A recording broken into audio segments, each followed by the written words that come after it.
বেলালের কোনো পদ কিংবা পজিশন পর্যন্ত ছিল না, বেলালের সুন্দর চেহারা পর্যন্ত ছিল না মুসলমান। কিন্তু বেলাল দুনিয়ার জীবনে থাকার পরেও আমার আল্লাহরে ভুলে নাই, ঠিক কিনা বলেন? বেলাল কি আল্লাহরে ভুলে গেছে? আমার দিকে খেয়াল করেন, এদিকে ভাইয়ের কাজ ভাই করুক, ভাই তুমি একটু হাঁটাহাঁটি কম করো।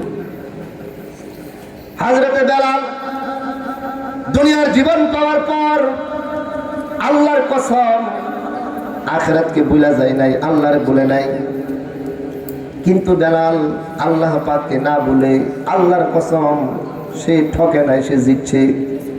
কেমন জিতছে, কেমন জিতছে মুসলমান?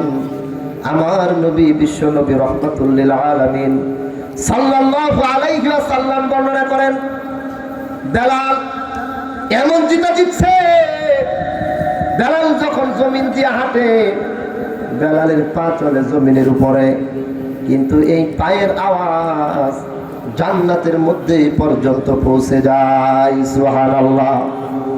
নবীজি বলছেন বেলাল হাঁটে জমিনে কিন্তু আওয়াজ হয় জান্নাতের মধ্যে। সুবহানাল্লাহ।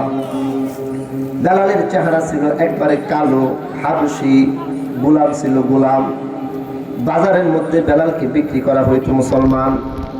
আমি আর আপনি গরু ছাগল বাজারের মধ্যে যেরকম দরদাম করে ক্রয় বিক্রয় করি, মুসলমান ভাইয়েরাই আমার হযরতে বেলালকে বাজারের মধ্যে গরু ছাগলের মতো দরদাম করে বিক্রি